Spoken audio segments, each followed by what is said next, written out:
Olá, tudo bem?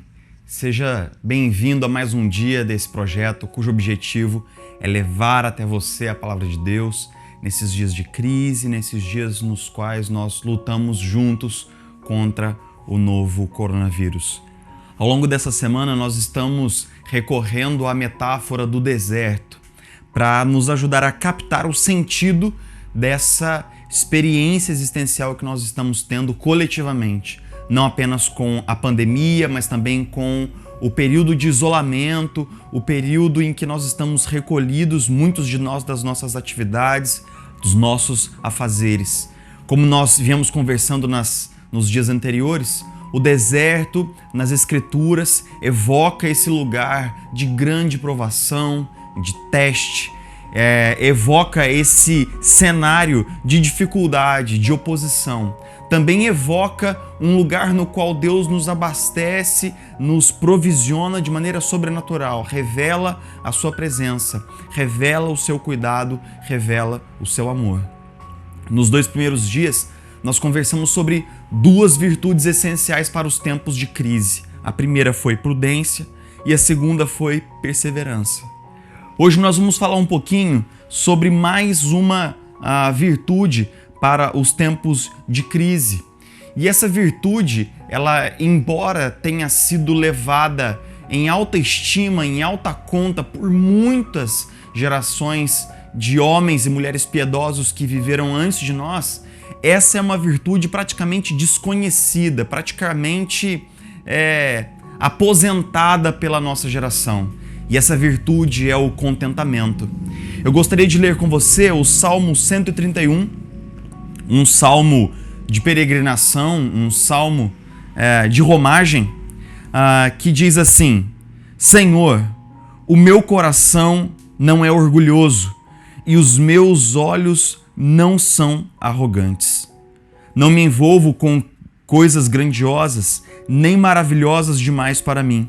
De fato, acalmei e tranquilizei a minha alma. Sou como uma criança recém-amamentada por sua mãe.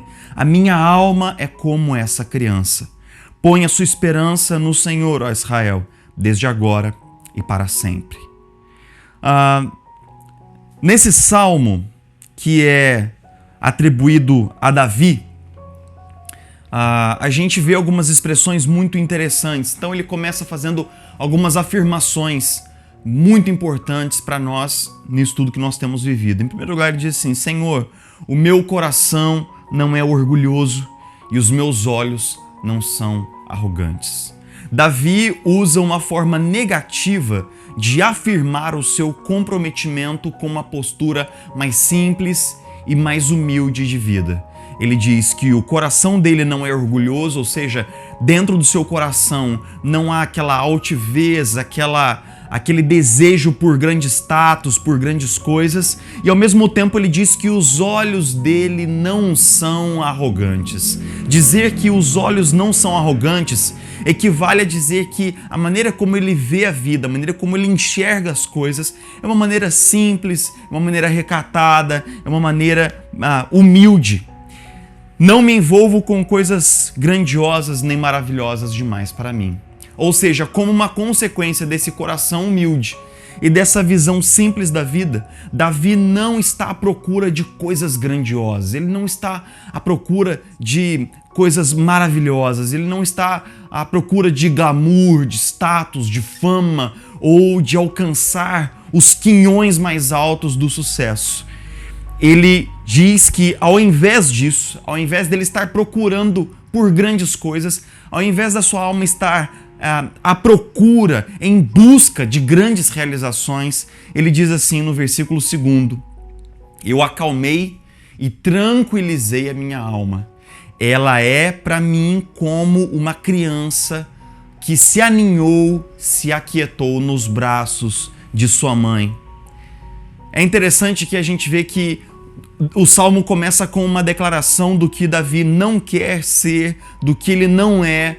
Ele começa colocando as coisas em forma negativa, mas logo depois ele faz uma declaração positiva. Ele diz assim: olha, eu estou com a minha alma totalmente descansada, tranquilizada, saciada, assim como uma criança que acabou de mamar e está agora recolhida nos braços da sua mãe, desse jeito, com esse mesmo sentimento. Então, Davi usa essa metáfora belíssima da criança amamentada, descansando e repousando nos braços de sua mãe para significar todo o sentimento de saciedade, para significar toda a satisfação, o contentamento que havia em sua alma. É muito importante que a gente venha se lembrar que o contentamento é essa satisfação com aquilo que nós já alcançamos. O contentamento, o contentar-se, é quando nós desenvolvemos essa capacidade sutil de encontrarmos alegria renovada, de encontrarmos satisfação, de encontrarmos preenchimento naquilo que nós já alcançamos em todas as áreas da vida, não apenas materialmente, mas relacionalmente, em termos do nosso trabalho, em termos da nossa formação intelectual. É quando aquilo que já nos foi dado é o bastante para nós e nos traz contentamento, nos traz alegria. Falando assim, parece bastante simples e parece que esse salmo propõe um tipo de uma virtude simplista e muito fácil de ser alcançada. Mas você e eu sabemos que não é bem assim. Você e eu sabemos que não é tão fácil assim desenvolver contentamento, encontrar contentamento, desenvolver um coração que está saciado e satisfeito. E isso porque nós, seres humanos, somos seres de vazio. Nós, seres humanos, somos seres de busca. Nós estamos sempre procurando alguma coisa, nós estamos sempre em busca de algo, nós estamos sempre desejando algo.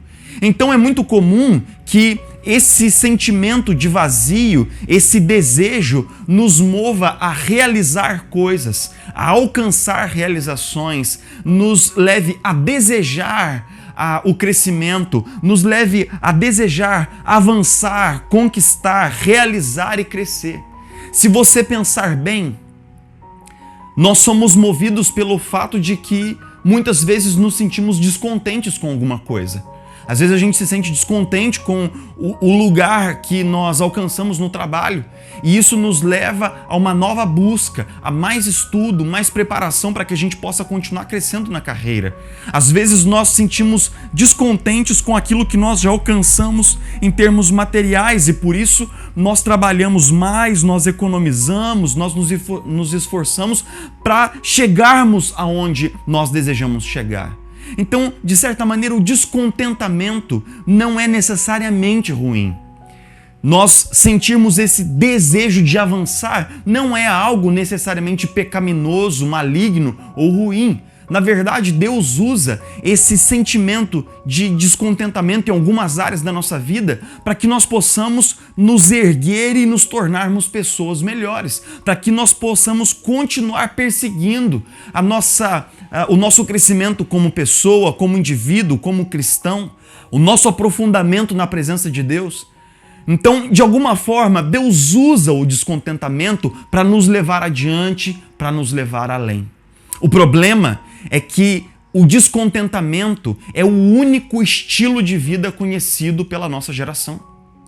As pessoas do nosso tempo não conhecem outra coisa senão o descontentamento.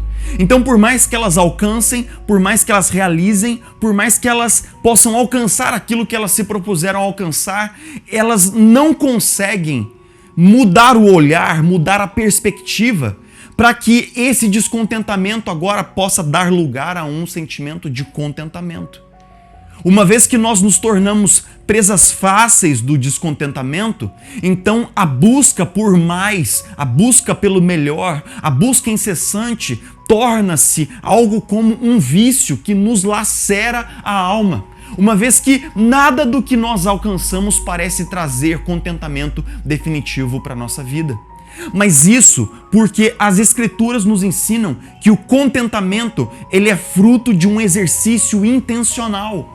O contentamento é fruto de uma mudança de perspectiva que é intencional, deve ser intencional da nossa parte. Davi abre o salmo dizendo, olha, eu não tenho um coração orgulhoso. Eu não tenho um olhar que só procura coisas grandiosas. Pelo contrário, eu fiz a minha alma se aquietar, eu fiz a minha alma se acalmar. Davi diz que ele fez a sua alma se aquietar, que ele fez a sua alma se acalmar. Ou seja, Davi foi desenvolvendo pouco a pouco essa capacidade de aquietar o seu próprio espírito, de se alegrar naquilo que ele já havia recebido. Ele desenvolveu essa capacidade, essa habilidade de relaxar, de descontrair a sua própria alma e encontrar descanso, refrigério, alegria, contentamento e satisfação naquilo que ele já tinha alcançado. Nos próximos meses, nós vamos precisar exercitar bastante o nosso contentamento. Nós vamos precisar aprender a aquietar a nossa alma. Nós vamos precisar aprender a acalmar o nosso coração e a exercitar intencionalmente o contentamento. E eu vou falar para você de 3 maneiras pelas quais nós podemos exercitar o contentamento. Em primeiro lugar, contente-se em quem Deus te deu. Em primeiro lugar, contente-se em quem Deus te deu. Deus colocou do seu lado um cônjuge, Deus colocou ao seu lado filhos, Deus te deu um pai, uma mãe, uma família, amigos para caminhar com você. E muitas vezes nós insistimos em demonstrar o nosso descontentamento com as falhas do nosso cônjuge. Nós insistimos em tentar transformar as pessoas à nossa imagem e semelhança. Mas será crucial para mim e para você, especialmente nesses dias de isolamento social, nos quais nós estamos recolhidos nos nossos lares, que nós possamos aprender a nos contentarmos nas virtudes do nosso cônjuge, dos nossos filhos, dos nossos amigos. Nós vamos ter que mudar o nosso olhar, mudar a perspectiva e nos alegrarmos em quem eles são, nos dons que eles possuem, nas suas virtudes, nas suas capacidades. Nós vamos ter que aprender a nos contentarmos mais nos nossos relacionamentos. Em segundo lugar, contente-se no que Deus te deu. Contente-se nas coisas que Deus te deu. Eu sei que nós somos treinados, somos catequizados pelo marketing, nós somos catequizados pelos meios de comunicação a estarmos descontentes o tempo todo com o que temos, seja em termos daquilo que nós angariamos, em termos de bens pessoais, ou com os recursos financeiros que nós gerimos. Ou seja, nós queremos ganhar sempre mais, nós queremos ter coisas melhores, nós queremos ter sempre um carro melhor, um celular melhor, roupas melhores, e geralmente nós estamos olhando para aquilo que nós ainda não temos. Nós podemos ter milhares de peças de roupa guardadas no nosso armário, mas o que domina a nossa imaginação, o que domina o nosso imaginário é aquela peça de roupa que a gente viu no shopping, a qual a gente ainda não tem. Nós podemos ter um carro que nos é muito útil, mas o que domina a nossa imaginação é aquele carro que eu ainda não tenho. Mas o contentamento inverte essa lógica, porque o contentamento faz com que nós olhemos para as coisas que estão ao nosso alcance, para aquilo que nós já alcançamos e que nós possamos nos alegrar e glorificar a Deus por cada uma dessas bênçãos. Então experimente agradecer a Deus por cada centavo de real que Ele já colocou no seu bolso.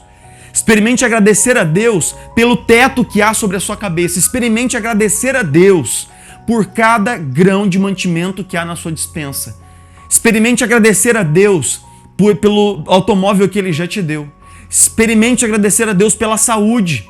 Experimente agradecer a Deus por tudo o que Ele colocou nas suas mãos. Você tem dúvida se Deus tem te abençoado? Pegue uma folha de papel, faça uma lista de tudo que existe hoje dentro da sua casa, de cada item pequenininho. E você descobrirá que Deus tem te abençoado, Deus tem te fortalecido, Deus tem te dado bom e o bastante para você conhecê-lo, amá-lo e servi-lo. E por fim, contente-se em Deus. Contente-se em Deus. Davi encerra esse salmo dizendo: ponha sua esperança no Senhor, ó Israel, desde agora e para sempre. Ponha a sua esperança no Senhor. Davi sabia que nós somos seres de vazio. E quanto vazio há em nós. Agostinho de Hipona, Santo Agostinho, certa vez orou dizendo assim: fizeste-nos, Senhor, para ti, e o nosso coração anda inquieto, enquanto não descansar em ti. Davi sabia que o tamanho do vazio dentro de nós é gigantesco, é imensurável, é indescritível, porque esse tamanho, o tamanho desse vazio, é exatamente do tamanho de Deus. Nós fomos criados pelo Criador, fomos criados para um relacionamento pessoal, íntimo com Ele. Mas em algum momento nós demos as costas, nós fomos embora, nós nos divorciamos daquele que nos criou para Ele. Mas, mesmo longe do nosso Criador, nós não deixamos de desejar a Sua presença, nós não deixamos de desejar a riqueza da Sua presença na nossa vida. Nós não deixamos de desejar aquele que nos criou para si mesmo. Então, esse vazio tão persistente, tão insistente, tão lacerante, esse vazio tão doloroso na nossa alma, não será preenchido por nada, não será preenchido em definitivo por nada, nem por ninguém, a não ser por aquele que nos criou para Ele mesmo. A boa notícia do Evangelho é que nós podemos encontrar de novo contentamento em Deus, porque Jesus Cristo morreu nossa morte na cruz do Calvário, pagou o preço pelos nossos pecados e criou um caminho de volta para o Pai, de tal maneira que nós podemos encontrar em Deus a solução definitiva para o vazio que corrói o nosso coração. Talvez você tenha corrido, talvez você tenha cansado, talvez você tenha se fatigado na louca corrida por encontrar contentamento, satisfação, por preencher o seu vazio. E agora, justamente nesse período de pandemia, toda essa busca tem se revelado insana, sem sentido, louca. Mas a boa notícia do Evangelho para você é que há uma saída para esse beco que parece um beco sem saída. Há, de fato, um êxodo. Há um lugar para o qual nós podemos correr. Há um caminho aberto para mim e para você, para nós encontrarmos satisfação verdadeira. E esse caminho é Jesus Cristo, nosso Senhor e Salvador. Ele mesmo disse: venham a mim, todos os que têm sede, bebam da água da vida, e então ela fará jorrar de dentro de você uma fonte para a vida eterna. Que bela imagem é essa! A imagem de que em Jesus nós encontramos a água que nos dessedenta, a água que de fato nos sacia, nos satisfaz. Que Deus possa te abençoar, saciando você, satisfazendo o seu coração com o Evangelho, trazendo contentamento sobre a sua vida nesses dias. Que você se encontre contentado em quem Deus te deu, naquilo que Deus já te deu e, sobretudo, no Deus que te dá todas as coisas. Que o Senhor, que é o nosso contentamento, possa abençoar você, sua casa, sua família. Nós nos encontramos de novo amanhã para explorarmos juntos mais uma virtude essencial para os tempos de crise. Até lá, um grande abraço.